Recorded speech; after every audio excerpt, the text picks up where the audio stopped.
एक बार महात्मा बुद्ध किसी गांव में प्रवचन दे रहे थे।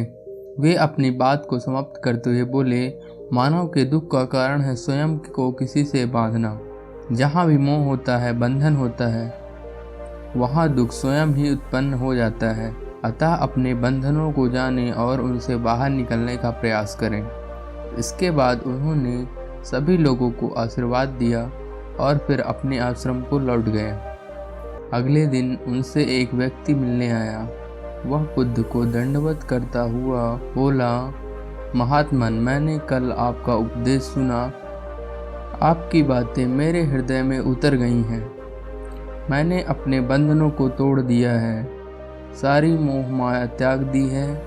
अब मैं आपकी शरण में आना चाहता हूँ। उस व्यक्ति की बातें सुनकर बुद्ध मुस्कुराए और धीरे से बोले, मुझे विस्तार से बताओ वत्स, तुमने कौन कौन से बंधन तोड़े और किसका मोह त्याग दिया है।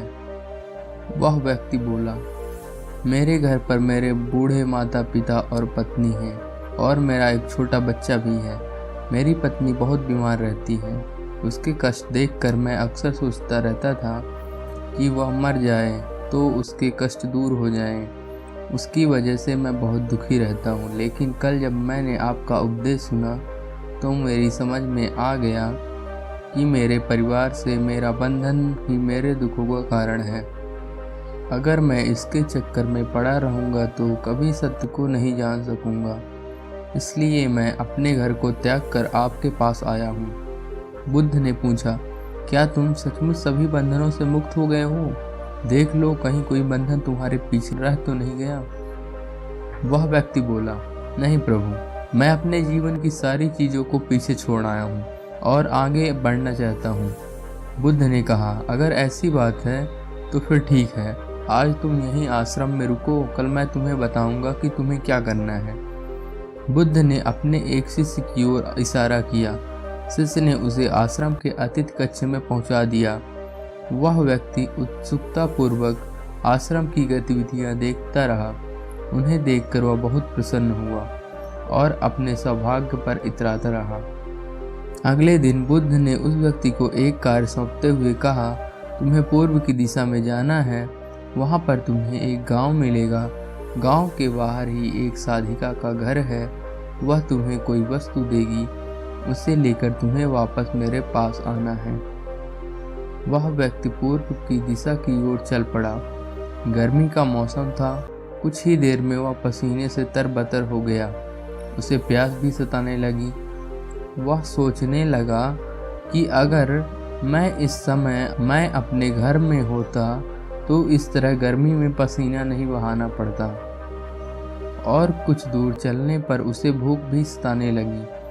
पर वह एक सुनसान और बंजर रास्ता था।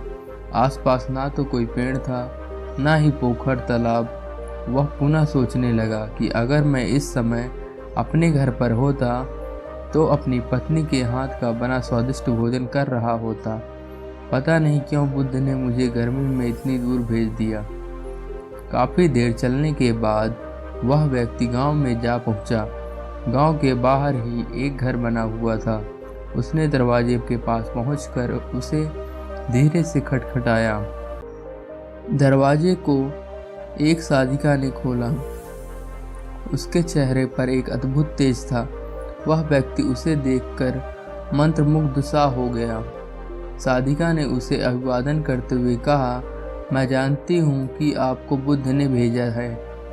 आप अंदर आ जाएं। वह व्यक्ति घर के अंदर चला गया। साधिका के कहने पर उसने पानी से हाथ मुंह धोया और एक चटाई पर बैठ गया। साधिका ने उसके सामने भोजन की थाली रख दी और वह जल्दी जल्दी भोजन करने लगा। अचानक उस व्यक्ति की नज़र साधिका के पैरों पर पड़ी। उसके पैर बहुत सुंदर थे। वह उन्हें देखता ही रह गया। तभी साधिका ने उसका ध्यान भंग किया। वह बोली, जिस व्यक्ति को बुद्ध के चरणों में स्थान मिल जाता है फिर उसे किसी अन्य के चरणों की आवश्यकता नहीं पड़ती। साधिका की बात सुनकर वह व्यक्ति लज्जित हो गया और नजरें नीचे करके चुपचाप भोजन करने लगा। भोजन करने के बाद साधिका ने कहा, आप बहुत दूर से आए हैं, थक गए होंगे, यहीं चटाई पर लेट जाएं, मैं पंखा कर दूंगी। वह व्यक्ति बहुत थका हुआ था। वह चटाई पर लेट गया और अपनी आंखें बंद कर लीं। साधिका उसे पंखा करने लगी, पर लेटने के बाद भी उस व्यक्ति को चैन नहीं आया। उसने धीरे से अपनी पलकों को खोला और चोर नज़रों से साधिका को देखने लगा। वह सोचने लगा, यह स्त्री कितनी सुंदर है, इसकी वाणी कितनी मोहक है, और यह मेरी पत्नी होती तो मेरा जीवन स्वर्ग बन जाता। साधिका इसके मन की बात समझ गई। वह बोली, शरीर में कुछ नहीं रखा है, यह केवल मांस, मज्जा और अस्थियों का जोड़ है। जो व्यक्ति इसके आकर्षण से मुक्त हो जाता है वही सत्य को प्राप्त कर लेता है। यह सुनकर वह व्यक्ति घबरा गया। वह चटाई से उठ बैठा और बोला, अब मुझे बुद्ध के पास जाना चाहिए। कृपया आप मुझे वह सामान दे दें जिसके लिए बुद्ध ने कहा था। साधिका ने मुस्कुराकर जवाब दिया, बुद्ध ने आपको जिस कार्य के लिए भेजा था वह पूर्ण हो चुका है। साधिका की यह बात उस व्यक्ति को समझ में नहीं आई। वह दरवाजे की ओर बढ़ चला। दरवाजे के पास पहुंचकर वह एक क्षण के लिए रुका और पलटकर बोला, क्या आप अंतर्यामी हैं?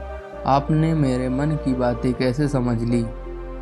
वह स्त्री मुस्कुराते हुए बोली, बुद्ध की कृपा से मैं मोह माया से ऊपर उठ चुकी हूँ, इसलिए भावनाओं से निर्लिप्त हूँ और किसी के चेहरे को देखकर उसके मन में उठने वाले विचारों को समझ लेती हूँ। उसकी बातें सुनकर वह व्यक्ति एक बार पुनः लज्जित हुआ और सोचने लगा कि जिस स्त्री ने सच्चे मन से मेरा सत्कार किया, मैं उसके बारे में क्या क्या सोचता रहा। उसके बाद वह बुद्ध के आश्रम की ओर लौट पड़ा। आश्रम में पहुंचकर वह व्यक्ति बुद्ध के चरणों में गिर पड़ा और बोला, महात्मन, मुझे क्षमा कर दें, मैं बड़ा पापी हूँ। उसकी बात सुनकर बुद्ध मुस्कुराए और बोले, मैंने तुम्हें साधिका के पास इसलिए भेजा था ताकि तुम अपने आप को देख सको। अब मुझे बताओ, क्या तुम सचमुच मोह और बंधन को त्याग चुके हो? वह व्यक्ति कुछ नहीं बोला। वह नजरें नीचे किए चुपचाप खड़ा रहा। बुद्ध ने कहा, बाहरी बंधन और मोह को त्यागने में हम बंधन मुक्त नहीं होते।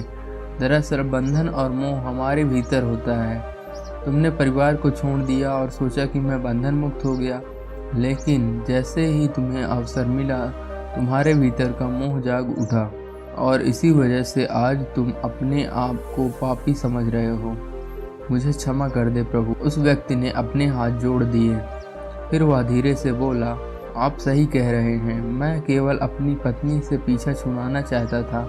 वह बहुत बीमार रहती है। 1 वर्ष से हमारे बीच संबंध भी नहीं बन पाए।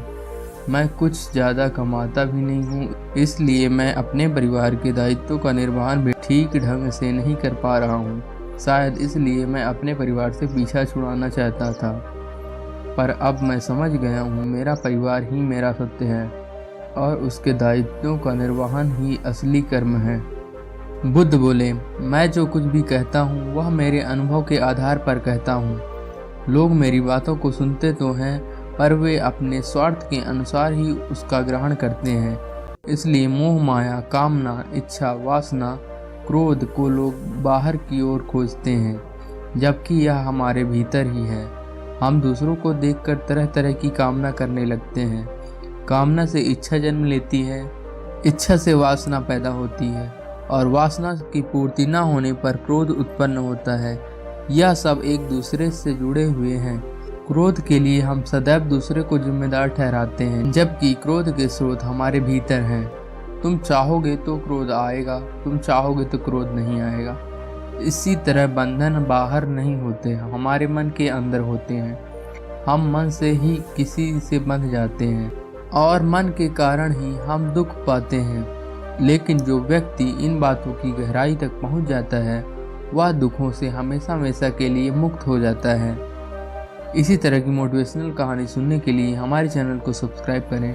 Thank you, take care, bye bye.